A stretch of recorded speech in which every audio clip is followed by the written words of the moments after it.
ఈరోజు టాపిక్. ప్రస్తుతం మనకి బీఆర్కే న్యూస్ లో అవైలబుల్ ఉన్నారు తులసిరెడ్డి గారు, ఏపీ కాంగ్రెస్ సీనియర్ నేత, శ్రీనివాస్ చౌదరి గారు, టీడీపీ అధికార ప్రతినిధి, అండ్ హనుమంత్ రెడ్డి గారు, వైసీపీ నేత. సో ఇప్పుడు ఫస్ట్ ఆఫ్ ఆల్ మనం హనుమంత్ రెడ్డి గారి దగ్గరికి వెళ్దాం. హనుమంత్ రెడ్డి గారు నమస్తే అండి. నమస్తే మేడం. మీకు బీఆర్కే న్యూస్ ప్రేక్షకులకు, ప్యానల్లో ఉండే సభ్యులకు అందరికీ నమస్కారం మేడం. ఇక్కడ ఒకటే ఒక క్వశ్చన్ అండి. ప్రతిపక్షాలన్నీ కూడా అంటుంది ఒకటే, వైఎస్ఆర్సీపీ ఇచ్చిన ఒక పేపర్ ని గవర్నమెంట్ అంటే గవర్నర్ ఆపాదించి చదివించేశారు. ఇదే ప్రతిపక్షాలన్నీ చేస్తున్నటువంటి కామెంట్. ఏమంటారు? ముందుగా మీరు కూడా మాట్లాడేటప్పుడు గవర్నర్ ప్రసంగాన్ని ఒక పేపర్ ఇచ్చినారని రాజ్యాంగాన్ని తప్పుపట్టినట్టు అవుతుంది. ఇది నా కామెంట్ కాదండి, మాట్లాడడం నేర్చుకో. ఇది నా కామెంట్ కాదండి, ఇది ప్రతిపక్షాలు చేస్తున్న కామెంట్. మేము ఎట్టి పరిస్థితుల్లో అలా చేయము. వాళ్ళు థర్డ్ ఎస్టేట్ అండి, థర్డ్ ఎస్టేట్ మీడియా ఎప్పుడు కూడా రాజ్యాంగాన్ని అవమానించారు. అంటే మీడియా, నేనేమంటానంటే ఒక రాజ్యాంగ వ్యవస్థలో గవర్నర్ ప్రసంగం ఎలా ఉంటుందో ఇక్కడ ఉండే సభ్యులకు అందరికి తెలుసు, మీకు తెలుసు, నాకు తెలుసు. వైఎస్ఆర్ కాంగ్రెస్ పార్టీ అధినేత జగన్మోహన్ రెడ్డి గారు ఈ రాష్ట్రానికి ముఖ్యమంత్రి అయిన తర్వాత ఏదేమి సంక్షేమ కార్యక్రమాలు చేశాడు, ఈ రాష్ట్రానికి చేసిన మంచి ఏంటి, ఏ విధంగా ఈ రాష్ట్రం అభివృద్ధి జరిగింది అని ఆ విషయం గవర్నర్ ప్రసంగంలో చెప్పారు. గతంలో మీరు ఏమడిగారంటే ఉపోద్ఘాతంలో వైఎస్ఆర్ కాంగ్రెస్ పార్టీ ఎప్పుడు ఇలా చేయలేదు. వైఎస్ఆర్ కాంగ్రెస్ పార్టీ సభ్యులు ఏదో అసెంబ్లీలో ఉన్నంతసేపు ఖచ్చితంగా వాళ్ళు ఏదైతే గవర్నర్ ప్రసంగం చెప్పారో గవర్నర్ ప్రసంగం మీద ఖచ్చితంగా రాష్ట్ర ముఖ్యమంత్రి అప్పుడు ప్రతిపక్ష నేతగా ఉన్నటువంటి జగన్మోహన్ రెడ్డి గారు వాళ్ళ తప్పులను లేవనెత్తుతా ఉంటే దాని మీద వ్యక్తిగత దూషణలు చేసి అసెంబ్లీలో చాలా రకాలుగా ఇబ్బంది పెట్టిన కాలం గత కాలంలో ఉండేది. అలా అప్పుడు ఏదైతే అసెంబ్లీలో మాట్లాడనీయకుంటే, ప్రతిపక్షాన్ని మాట్లాడనీయకుంటే సరే ఇంకా మేము ప్రజాక్షేత్రంలో తేల్చుకుంటామని చెప్పి ప్రజల దగ్గరికి పాదయాత్ర ద్వారా వెళ్ళి ప్రజలకు అసెంబ్లీలో వీళ్ళు చేస్తున్నది ఏంటి, ప్రభుత్వాన్ని ఏ విధంగా చేశారనే విషయాన్ని చెప్పి ప్రజల దగ్గరికి వచ్చి ప్రభుత్వం అధికారంలోకి వచ్చాము. మేము వచ్చిన తర్వాత ప్రజలకు ప్రతిపక్షం అంటే ఏంటి, ప్రజల గొంతుకు వినిపించాలి. అదే అసెంబ్లీ సాక్షిగా వినిపిస్తే తప్పేం లేదు. అసెంబ్లీ సాక్షిగా వినిపించకుండా గవర్నర్ ప్రసంగమే వినకుండా గవర్నర్ ప్రసంగంలోనే లేచి మేము బాయ్కాట్ చేస్తున్నాము. నేను అడుగుతున్నా, మీ దగ్గర ఈ రాష్ట్ర ప్రభుత్వం చేసిన సంక్షేమ కార్యక్రమాలు, జరుగుతున్న అభివృద్ధిని అసెంబ్లీలో గవర్నర్ ప్రసంగం ద్వారా ప్రభుత్వం వినిపించింది. చెప్పండి హనుమంత్ రెడ్డి గారు. వీడియో ఫ్రీజ్ అవుతుందండి, ఆడియో ఇవ్వండి. మేడం వస్తుందా? ఓకేనండి, వస్తుందా మేడం? ఎస్ అండి, ఎస్ యు మే కంటిన్యూ. ఏమంటారంటే గవర్నర్ ఇప్పుడు ఏదైతే అసెంబ్లీలో మేము ఇచ్చాము, గతంలో వాళ్ళ పథకాలే మేము కంటిన్యూ చేస్తాము అంటున్నారు. మేము అంటున్నాం అమ్మఒడి మేము తీసుకొచ్చాము, ఏదైతే ఆరోగ్యశ్రీని 25 లక్షలకు పెంచాము, నాడు నేడు ద్వారా స్కూళ్ళను అభివృద్ధి చేశాము, నాడు నేడు ద్వారా హాస్పిటల్ను అభివృద్ధి చేశాము. మేం చేయని అభివృద్ధి ఆర్బీకే, రైతు భరోసా కేంద్రాలు, గ్రామీణ సచివాలయాలు, గ్రామీణ హెల్త్ సెంటర్లు ఇవన్నీ తీసుకొచ్చింది ఈ ప్రభుత్వం. గతంలో మీరు తీసుకొచ్చింటే ఎక్కడ ఉన్నాయో చెప్పండి, ఎక్కడ కట్టించారు, గ్రామ సచివాలయాలు ఎక్కడ కట్టించారో చెప్పండి. గతంలో మీరు చేసిన అభివృద్ధి ఏంటో చెప్పుకొని మీరు ఈ అభివృద్ధి చేయలేదు, మేం చేసినట్టు మీరుగా చూపిస్తున్నారని చెప్పండి. తప్పేం లేదు. ప్రజలకు తెలియాలి, మీకు తెలియాలి, నాకు తెలియాలి, మీడియాకు కూడా తెలియాలి. గత ప్రభుత్వాలు ఏం చేశాయి, ఈ ప్రభుత్వాలు మేము చేసిన ఏదైతే బడ్జెట్ ప్రసంగంలో ఏదైతే గవర్నర్ గారు చెప్పారో దాంట్లో ఏం తప్పులు ఉన్నాయో చెప్పమని అడుగుతా ఉండా. మేము చేసిన అభివృద్ధిని, మేము ఈ రాష్ట్రంలో జరుగుతున్న అభివృద్ధిని, ఈ రాష్ట్ర ప్రభుత్వాన్ని ఆదర్శంగా తీసుకొని కాంగ్రెస్ ప్రభుత్వాలు కానీ, బీజేపీ ప్రభుత్వాలు కానీ, పక్కన తమిళనాడు కానీ, కర్ణాటక కానీ, తెలంగాణ కానీ అన్ని రాష్ట్రాలు ఆంధ్రప్రదేశ్ రాష్ట్ర ముఖ్యమంత్రి గారిని అనుసరిస్తా ఉన్నాయి. మా రాష్ట్రంలో గ్రామ సచివాలయాలు తీసుకురావాలని, మా రాష్ట్రంలో వాలంటీర్ వ్యవస్థను తీసుకురావాలని, ఈ విధంగా గ్రామీణ, ఇందాక చౌదరి గారు చెప్తూ ఉద్యోగాలు ఇవ్వలేదంటున్నారు. మొట్టమొదటి అంటే ముఖ్యమంత్రి అయిన మొట్టమొదటి రోజే గ్రామ సచివాలయాలు ఏర్పాటు చేసి వచ్చిన 3 నెలల్లోనే దాదాపుగా 1,30,000 గ్రామ సచివాలయాల ద్వారా ప్రభుత్వ ఉద్యోగాలు కల్పించిన జగన్మోహన్ రెడ్డి గారిని పట్టుకొని వీళ్ళు ఉద్యోగాలే కల్పించలేదని చెప్తారు. గ్రామ సచివాలయాల ద్వారా ప్రభుత్వ ఉద్యోగాలు కల్పిస్తే వాలంటీర్ వ్యవస్థతో పోలుస్తారు. వాలంటీర్లు కాకుండా గ్రామ సచివాలయాల ద్వారా, గ్రామీణ హెల్త్ సెంటర్ల ద్వారా, నాడు నేడు ద్వారా హాస్పిటల్ని అభివృద్ధి చేసి దాదాపుగా 2,07,000 ఉద్యోగాలు, ప్రభుత్వ ఉద్యోగాలు కల్పించి ఈ రాష్ట్ర ముఖ్యమంత్రి జగన్మోహన్ రెడ్డి గారు.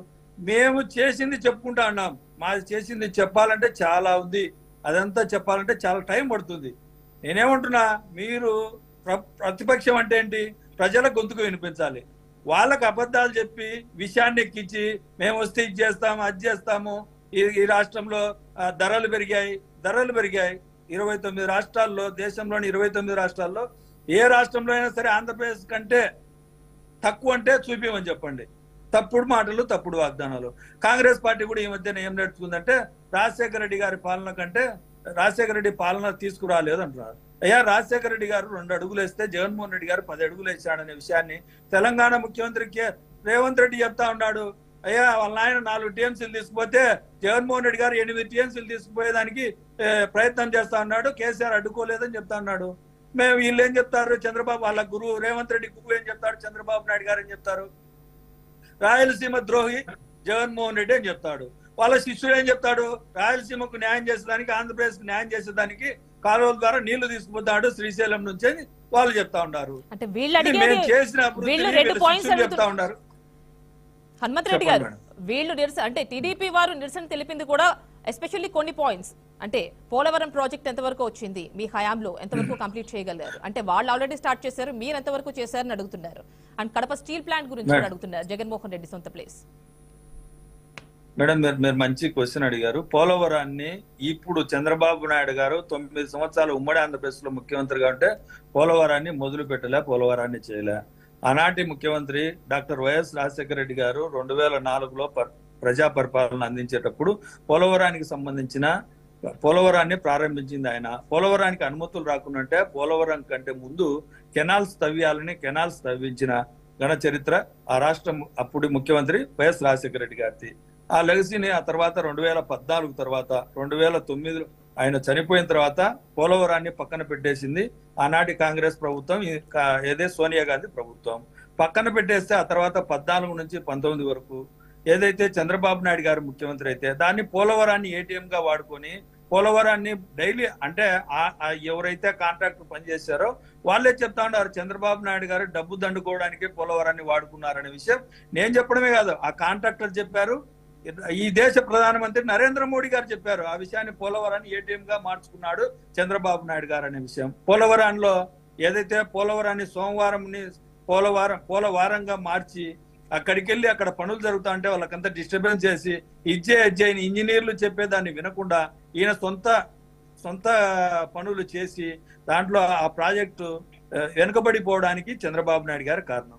మేము వచ్చిన తర్వాత మేము వాళ్ళు పోలవరాన్ని కట్టక ముందే పోలవరాన్ని ప్రారంభించి జయము జయము చంద్రన్న పాటలు పాడించుకొని పాడించుకున్నాక ఇంటికి పంపించారు. ఈ రాష్ట్ర ముఖ్యమంత్రి జగన్మోహన్ రెడ్డి గారు ముఖ్యమంత్రి అయిన తర్వాత పోలవరం ఏ విధంగా చంద్రబాబు నాయుడు గారు ఉన్నప్పుడు ఏ స్టేజ్ లో ఉంది, ఇప్పుడు ఏ స్టేజ్ లో ఉందని గత అసెంబ్లీ సెషన్స్ లో జగన్మోహన్ రెడ్డి గారు పూర్తిగా వివరించడం జరిగింది, మీడియా సాక్షిగా వివరించడం జరిగింది.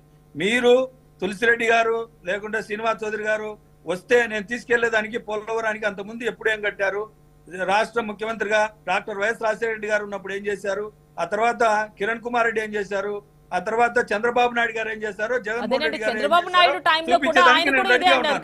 స్టీల్ ప్లాంట్ గురించి చెప్తున్నారు.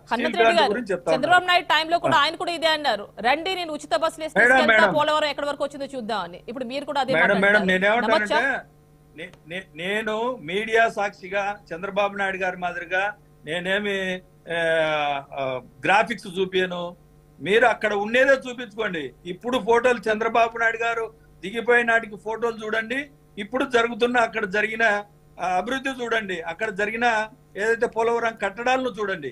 నేను ఎక్కడ మీకు గ్రాఫిక్స్ మీకు ఇక్కడ చూపానని చెప్తున్నా, గ్రౌండ్ లో చూపిస్తాను పోలవరాన్ని ఎంతవరకు తీసుకెళ్లాము, అప్పుడు వాళ్ళు ఎన్ని నిధులు ఇచ్చారు, మేము ఎన్ని నిధులు ఖర్చు చేశామో చూపిస్తాను అంటున్నా. పోలవరాన్ని 70% 80% కట్టారని ఏదైతే చంద్రబాబు నాయుడు గారు ప్రతిరోజు అబద్ధాలు చెప్తా ఉంటారు కదా, దాదాపుగా అప్పుడు ప్రభుత్వం దాదాపుగా ఎన్ని కోట్లు ఖర్చు పెట్టారో చెప్పండి. నా దాదాపుగా 45 నుంచి 50 వేల కోట్ల రూపాయల్లో 5,000 కోట్లు ఖర్చు చేస్తే 70% అవుతుందా?